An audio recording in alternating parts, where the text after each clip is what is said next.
Kemarin Syekh Dr. Mahir Muakli mengajak kepada seluruh hadirin yang hadir di dalam majlis beliau agar kembali kepada Allah Subhanahu wa taala, agar meminta hanya kepada Allah Subhanahu wa taala. Nak mohon perlindungan, mintalah kepada Allah Subhanahu wa taala.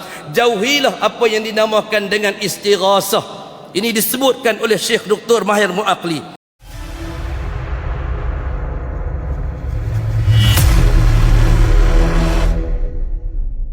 Sebab itu kita tengok kemarin dalam media massa dilaporkan bahawa ketika mana tuan yang terutama imam besar Masjid Makkah Al-Mukarramah Syekh Dr. Mahir Muakli ketika dalam satu lawatan kerja ke Malaysia kemarin, dia mengimamkan solat Jumaat di Masjid Putrajaya, dan malamnya ada satu kuliah maghrib yang disampaikan oleh beliau di Masjid Shah Alam, Masjid Sultan Salahuddin Abdul Aziz Shah.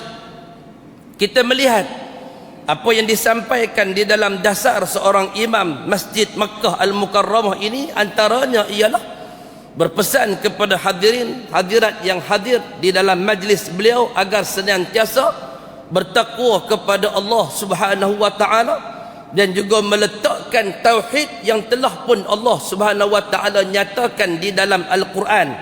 Maknanya tauhid yang berteraskan kepada wahyu Allah, bukan tauhid falsafah, bukan tauhid di atas suatu bentuk pertimbangan akal manusia. Tetapi apa yang dipesan oleh Syekh Dr. Mahir Muakli ialah menekankan kepentingan tauhid wahyu.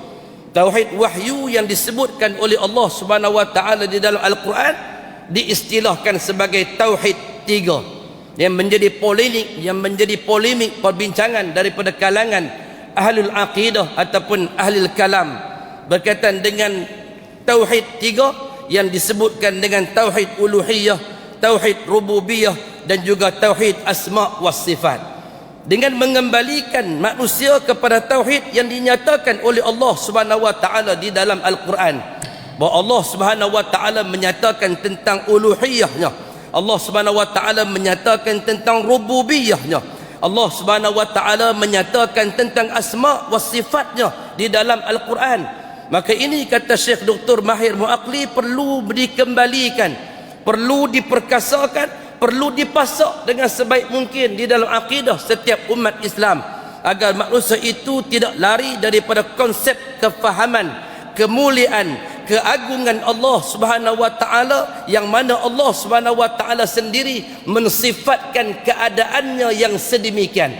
Dia menyatakan tentang keagungan Allah macam ni, dia menyatakan nama Allah macam ni, yang suruh kita untuk seru namanya yang baik-baik begini. Siapakah yang memerintahkan? Siapakah yang menurunkan? Siapakah yang telah pun memerintahkan kepada kita untuk beriman kepada Allah dan juga beriman dengan Alkitab yang diturunkan oleh Allah Subhanahu wa taala sendiri?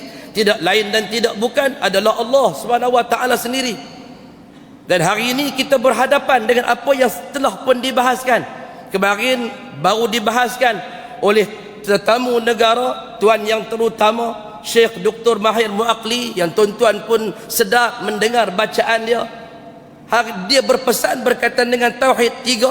Dia berpesan dengan perkara yang menjadi dasar sebahagian daripada ajaran akidah di tanah besar Saudi Arabia, yang menjadi pegangan kepada imam-imam Masjidil Haram, yang menjadi pegangan kepada imam-imam besar di Masjidil Nabawi, yang menjadi pegangan bagi Jamiah Ummul Qura, yang menjadi pegangan dan juga dasar akidah di Jamiatul Islam Madinah. Tiba-tiba hari ini dengan kemelut yang apa yang akan berlaku pada minggu hadapan ketika mana parlimen akan bersidang, maka hari ini sudah ada netizen yang sudah mengangkat sesuatu yang membicarakan berkaitan dengan untuk dipasakkan apa yang dinamakan dengan rang undang-undang mufti wilayah. Di dalam rang undang-undang seorang mufti wilayah itu mesti seseorang yang berpegang dengan akidah Ahlus Sunnah wal Jamaah, bermazhab Asy'ariyah dan Maturidiyah. Kemarin baru kita sambut satu orang yang mungkin digelar dengan Wahabi. Dia mungkin hari ini Wahabi tidak boleh begitu bebas untuk berbicara di mana-mana negeri, melainkan hanya di negeri Perlis sahaja. Namun kemarin kita kedatangan seorang tokoh Wahabi besar yang menjadikan asas akidah dan pengajian dia dan negara dia, dan menetapkan akidah tersebut menjadi dasar bagi imam-imam Masjidil Haram dan juga Masjidil Nabawi. Kemarin kita baru mendengar tausiah yang mengajak kepada kita untuk kembali kepada akidah Al-Quran dan juga As-Sunnah yang dibicarakan oleh Allah Subhanahu wa taala di dalam Al-Quran dan juga dibicarakan oleh baginda Nabi-Nya Muhammad sallallahu alaihi wasallam. Tiba-tiba minggu depan insya-Allah kita akan mula bertembung lagi dalam pemikiran teologi dalam menentukan perjalanan perlembagaan negara kita dalam meletakkan rang undang-undang bagi mufti wilayah persekutuan. Hadirin hadirat yang dimuliakan Allah Subhanahu wa taala sekalian, selagi mana kita tidak kembali kepada meletakkan kemuliaan dan keagungan Allah Subhanahu wa taala di atas tauhid tiga yang Allah Subhanahu wa taala nyatakan pada uluhiyahnya, pada rububiyahnya, pada asma dan juga sifatnya, maka selagi itu manusia akan terus bertelagah berkaitan dengan dasar-dasar dan kemuliaan dan serta keagungan Allah Subhanahu wa taala. Sedangkan Allah telah menyatakan bahawa apa yang diturunkan olehnya, zalikal kitab la raiba fih hudan lil muttaqin, ini dia kitab yang kami turunkan kepada kalian, tidak ada keraguan padanya, kata Allah Azza wa Jal, dan bahkan memberikan petunjuk kepada orang-orang yang bertakwa. Hanya yang beriman kepada Allah Subhanahu wa taala, beriman dengan sifat-sifat yang dinyatakan sabit dengan dan ketetapan di atas apa yang Allah Subhanahu wa taala nyatakan pada sifatnya, pada kemuliaannya, pada kedudukannya, pada istiwanya, pada tangannya, pada wajahnya, pada pendengarannya, pada penglihatannya. Hanya yang kembali mengembalikan, hanya yang kembali mengembalikan hak-hak Allah Subhanahu wa taala sahajalah yang mampu untuk diberikan padanya kefahaman dan juga diberikan kepadanya penghormatan untuk meletakkan Allah Subhanahu wa taala itu berada pada satu puncak ketinggian sesuai dengan apa yang dinyatakan oleh Allah Subhanahu wa taala. Dan juga antara perkara lain yang disebutkan oleh Syekh Dr. Mahir Muakli adalah mengajak manusia untuk menyeru Allah Subhanahu wa taala, untuk memohon hanya saja kepada Allah Subhanahu wa taala, hanya menjadikan Allah Subhanahu wa taala zat yang diseru.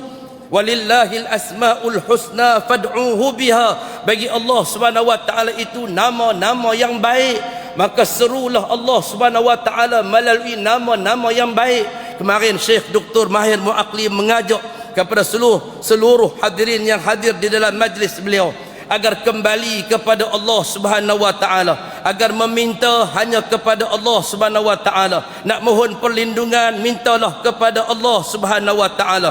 Jauhilah apa yang dinamakan dengan istighasah. Ini disebutkan oleh Syekh Dr. Mahir Muakli, mengatakan tidak beristighasah, tidak menjadikan perkataan istighasah untuk menjadikan sesuatu zat yang lain, sesuatu yang lain selain daripada Allah Subhanahu wa taala untuk diseru, untuk digandingkan bersama-sama dengan Allah Subhanahu wa taala. Tidak dibenarkan, kata Dr. Mahir Muakli, jangan menyeru kepada zat yang lain. Jangan mencari wali-wali Allah, jangan mencari pokok, jangan mencari wali-wali, kubur-kubur para awliya-Nya untuk dijadikan sebagai bahan istighasah untuk menyeru kepada Allah Subhanahu wa taala, kerana ianya merupakan satu bentuk kebimbangan yang akan termasuk di dalam perbuatan yang dinamakan dengan dosa, kata Syekh Dr. Mahir Muakli, bagi mereka yang terjebak dalam melakukan istighasah, menggandingkan sesuatu dengan zat Allah Subhanahu wa taala. Hadirin hadirat yang dimuliakan Allah Azza wa Jalla sekalian, ini pesanan yang baik bagi kita untuk sama-sama kita memahaminya dengan sebaik mungkin, untuk sama-sama kita faham dengan sebaik mungkin bahawa inilah apa yang dinyatakan oleh Allah Subhanahu wa taala dalam surah Al-Baqarah pada ayat yang ke-22. A'udzubillahi minasyaitonir rajim. Fala taj'alu lillahi andada wa antum ta'lamun, kata Allah, janganlah kalian menjadikan Allah Subhanahu wa taala itu berbilang-bilang. Jangan kamu seru Allah Subhanahu wa taala, jangan kamu gandingkan Allah Subhanahu wa taala itu dengan sesuatu yang lain. Fala taj'alu lillahi andada wa antum ta'lamun, sedangkan engkau semua mengetahui, sedangkan kalian mengetahui, kata Allah Subhanahu wa taala, kalian mengetahui tidak ada yang bersyarikat dengan Allah, tidak ada yang berkongsi dengan Allah, tidak ada yang mengatur bersama dengan Allah Subhanahu wa taala. Allahu la ilaha illa huwal hayyul qayyum. Allah Subhanahu wa taala itu zat yang maha hidup, zat yang maha mengatur, tidak memerlukan wali-wali ghaus, wali-wali abdal, wali-wali nujaba, wali-wali autad dan sebagainya untuk digandingkan bersama dengan Allah Subhanahu wa taala. Minta dulu dekat wali nujaba, nujaba tak boleh tunaikan, minta dekat wali nuqaba, nuqaba tak boleh tunaikan, minta kepada wali autad, autad tak mampu, autad akan minta dekat abdal, abdal tak mampu menyempurnakan permintaan seorang manusia, maka abdal akan minta kepada kutub aus, kutub aus akan cuba untuk menyelesaikan urusan manusia. Ini akidah apa tuan-tuan?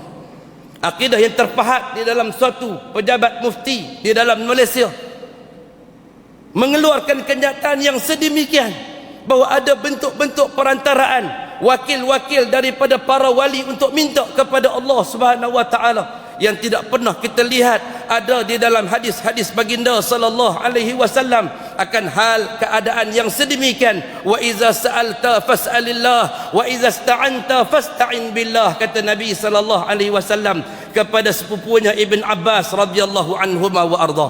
Kalau kamu nak meminta, kata Nabi sallallahu alaihi wasallam kepada Ibn Abbas, mintalah kepada Allah Subhanahu wa taala. Bila kamu nak memohon pertolongan, maka mohon juga pertolongan kepada Allah Azza wa Jalla. Tidak ada permintaan kepada wali nujaba, wali nuqaba, wali autad, wali abdal sampai kepada kutub aus. Ini semua perkara-perkara yang membimbangkan. Inilah yang dipesan oleh Syekh Dr. Mahir Muaqli agar manusia kembali kepada Allah Subhanahu wa taala, meninggalkan ajaran-ajaran yang menyimpang. Mintalah kepada Allah, jadikan Allah Subhanahu wa taala sebagai tempat bergantung dan juga sebagai tempat memohon pertolongan. Hanya Allah Subhanahu wa taala yang memiliki zat untuk menunaikan apa sahaja keperluan dan hajat daripada kalangan manusia.